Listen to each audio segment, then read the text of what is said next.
สวัสดีครับแฟนๆบ้านสวนสิบแสนครับ ห่างหายกันไปโดนจักหน้อยครับช่วงนี้ก็ภารกิจหนาแน่นบ่ว่าสิเป็นเรื่องงานหลวงงานลาดงานในสวนครับบ่ได้เฮ็ดคลิปบ่ได้นั่นก็คิดถึงพี่น้องสุขุสุขคนเด้อครับเด้อโอ้แล้วตอนนี้ก็หลังจากฝนทิ้งช่วงนะครับตั้งแต่ปี62นี่คือตั้งแต่เดือนมกรากุมภามีนาเมษาพฤษภามิถุนากรกฎาสิงหากันยาครับเลี้ยงว่ามันสิบ่รอดครับตอนนี้ พายุเขา2 ลูกครับล่องความกดอากาศ2 รอบพายุ2 ลูกที่เฮาได้ติดตามข่าวนะครับวังช่วงปลายเดือนสิงหานี่ครับปลายเดือนสิงหาก็ตั้งแต่วันที่282930 31มานี่นะครับเริ่มมีฝนนะครับเนาะตอนนี้ก็รู้สึกว่าสวนสิบแสนผมก็น้ำล้นสาล้นเปี้ยเลยครับบ่มีหอดหมองฟิวเลยเร่งก็ระบายออกครับออกหมองทอนะครับระบายออกไปก็ชุ่มช่ำกันตามๆกันไปครับปุ่นเขาก็เพิ่นกับพี่น้องก็พากันใส่ปุ๋ยไปแล้วเนาะตกมากกับตกบ่หยุดจักเถื่อทาง101เสรภูมิทวัดบุรีทางออกไปยโสครับอาจสามารถได้ยินข่าวว่าถ่วมโอ้ยมิดเลยครับในรอบ40 ปี50 ปีพี่น้องทั้งยโสทั้ง101ทั้งนั้นบ่เคยพ่อน้ำท่วมกับพ่อครับ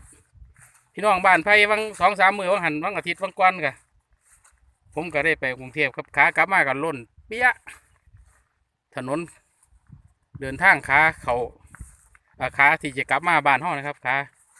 าเขากรุงเทพนี่ไปได้อยู่แต่ว่าขากลับมานั่นน้ำล้นนะครับเอาก็คือว่าส่วนดีก็มีส่วนเสียก็มีคือกันครับก็เป็นกำลังใจให้พี่น้องทั้งน้ำท่วมนะครับ101เสรภูมิยโสธรก็เป็นกำลังใจให้เด้อครับเด้อนี่เขาของสวนสิบแสนจ่าจะรุ่นครับเริ่มเอาเนื้อแดงมาวานแล้วเนื้อแดงเริ่มใส่แล้วดิครับพี่น้องนี่แหละเขาเฮ็ดไว้3 ไร่ครับเขาว่าเฮ็ดหลายดอกเขาเจ้าเขาเหนียว3 ไร่เขาเจ้า8 ไร่ปีนี้ครับโอ้ยน้ำไหมมึงปุ่นครับสาผมเต็มบ่มีหอดมองนั่นเลยล้นเลยครับขั้นคู่สาเอาฝากติดตาม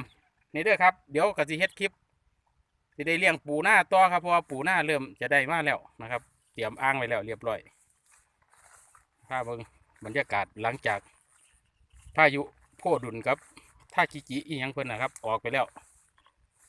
ป่านนี้ก็สิอุดมสมบูรณ์แล้วครับมีน้ำมีเขามีป่าเนาะครับเนาะผมก็สิไล่ตัดหญ้านะครับหนึ่งขั้นฟังนี่นะครับสิไล่ตัดหญ้าต้นไม้เห็นบ่ครับปุ่นยางหน้าผมยางหน้าขึ้นเป็นแถวหุ่นนะครับสุดลูกหูลูกตาเนาะครับเนาะเอารอดตายแล้วละครับปีนี้รอดตายแล้วปีนี้น้ำพ่อใส่นะครับเป็นกำลังแรงใจให้ในเด้อครับเด้อครับคลิปนี้เอาไว้แค่นี้ครับพามาเบิ้งบรรยากาศหลังจากฝนตกไปแล้วนะครับเนาะนะครับตอนนี้ก็ยังลิ่นลงมาอยู่ครับสำหรับคลิปนี้เอาไว้แค่นี้ครับสวัสดีครับผม